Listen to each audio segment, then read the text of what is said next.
halfway houses, debilitating injuries, and a scary episode involving the police. As the co-host of Flip or Flop, Tarek El Moussa made a successful career out of flipping homes. But there was a dark side to all that fame and fortune.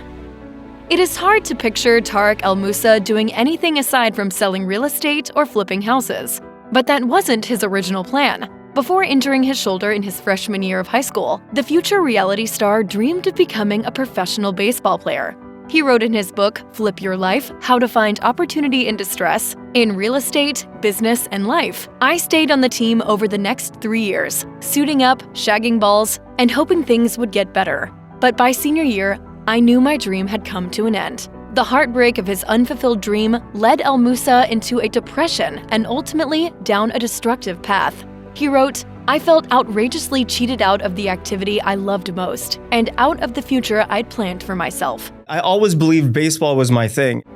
After he finally accepted that he wouldn't play baseball in the pros, El Moussa began drinking alcohol excessively. He lived in his mom's garage where he would regularly sleep half the day away. El Moussa explained on Instagram in December 2023, "I slept so much not only because I was drunk, but because I hated being awake. I hated having to deal with the inner voice in my head haunting me, telling me what a loser I was. I hated myself and I hated my life. Every day I wallowed away in self-pity and misery." In a separate Instagram post, El Moussa detailed how he once did 30 shots of vodka in a single day when he was 20. Not long after, he decided to spend 90 days taking real estate seriously. He made $130,000 in commission, and that was the start of his big turnaround.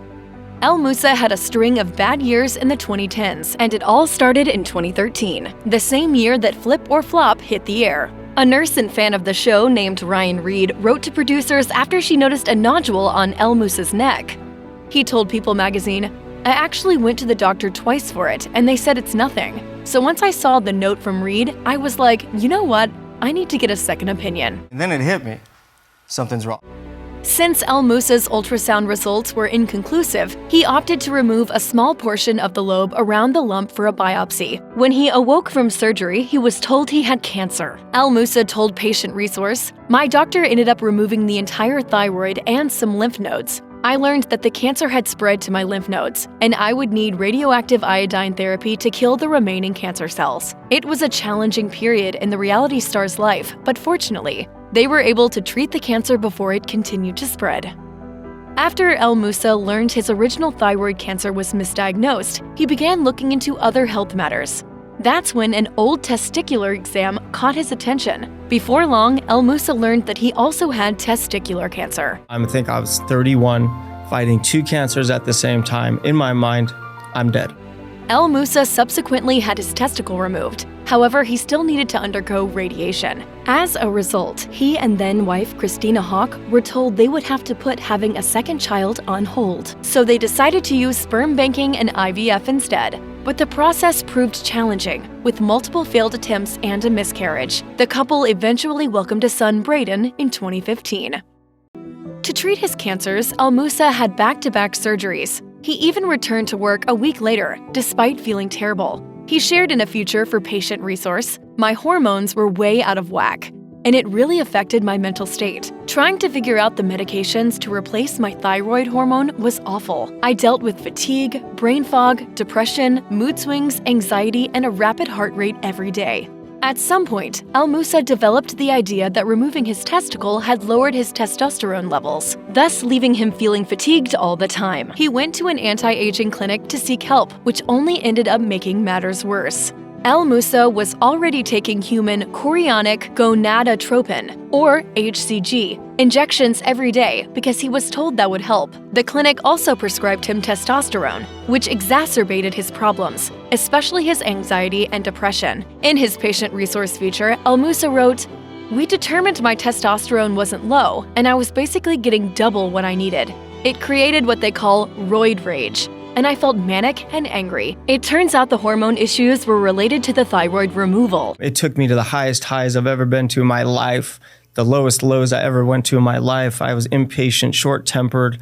It ruined me. It wasn't until after El Moussa and Hawk split up in 2016, following a violent incident, that the star overcame his steroid addiction. 4 months after getting through his second cancer, El Moussa suffered a horrific back injury, which led to a dependency on prescription drugs. It happened when he was playing golf and slipped several discs in his lower back, which were pinching his sciatic nerve. El Moussa shared on a 2018 episode of the Dr. Drew podcast, "I lost 60 pounds. I was on Vicodin every day. My hormones are off, I'm on pain meds and narcotics, and I'm filming and working. It's wild." It was a horrifying experience. By the time he decided to undergo surgery, El Moussa could barely walk or even do things like put on his socks. He relied on 8 to 10 painkillers to make it through each day. El Moussa's back surgery was ultimately successful, but it led to a complication in his urethra that required another week-long hospital stay to deal with the blockage. In May 2018, El Moussa re-injured his back and feared having to deal with the same level of struggle. He wrote on Instagram, "Last time I hurt my back, it took me a year and a half to recover. As of today, I can barely walk. I honestly can't even believe this is happening." In 2016, El Moussa was involved in a domestic altercation with his then-wife, Christina Hawk. The actual incident occurred in May, but it was not widely reported until El Moussa and Hawk publicly announced their split in December. According to TMZ, Hawk was visibly upset when police showed up following a report of a possibly suicidal male with a gun. El Moussa had taken a gun out of a safe and fled the home after a big fight with Hawk. Police tracked him down by helicopter on a hiking trail near their home. El Moussa wrote in his book, "A police officer leaning out of the helicopter pointed a rifle at me. Dust swirled around me from the spin of the blades and a loudspeaker crackled, 'Get your hands in the air.'" El Moussa has maintained he was just trying to exercise and that the gun was for protection from local wildlife. When news of the altercation broke, the couple released a statement to People that said, "We had an unfortunate misunderstanding about 6 months ago, and the police were called to our house in an abundance of caution. There was no violence and no charges were filed." Although El Moussa and Hawk initially tried couples counseling, they ultimately concluded that there was no way to repair their marriage. In 2016, my life imploded. Christina left me, and it was heartbreaking. El Moussa officially filed divorce papers in January 2017, and the divorce was finalized a year later. Even though their marriage had ended, however, El Moussa and Hawk continued working together on their hit series Flip or Flop. After his split from Hawk, El Moussa fell into a dark place. He spoke about his post-divorce mental state on the Dr. Drew podcast, telling the host, "The second I separated from my wife, I said, okay, it's time to do some soul searching. Figure out what's wrong with me. I was so broken as a person after going through all the trauma and the divorce and all these different things." Because he was in such a poor mental state, El Moussa didn't think he was capable of living on his own. In a January 2024 episode of The Jeff Finster Show podcast, the star revealed that he moved into a halfway house after Hawk left him. The reason I ended up there is because I didn't know where to go and I needed 24-hour care. It was pretty bad. Though he was able to get off steroids and painkillers, El Moussa was still feeling blue before meeting his current wife, Heather Ray El Moussa. Tarek has credited Heather with totally changing his outlook on life after a handful of supremely difficult years. He wrote on Instagram in October 2023, "Before Heather, I really lived a different life, and I know a lot of you can relate. I was honestly just sad and lonely without her. It was her who brought me back to life. It was her who taught me to love myself and others again. It was her who gave me hope." It is clear that meeting Heather allowed Tarek to see the world through a new, brighter lens. But prior to meeting her, he was not sure he could ever have another true partnership. He told People magazine in 2019, "I just never really thought I would open up to someone again. I never thought I would be vulnerable again. I saw Heather one day, and right when she smiled, I just lit up inside. I had this feeling that I hadn't felt in like 20 years. After slightly more than 2 years of dating, Tarek and Heather married in October 2021.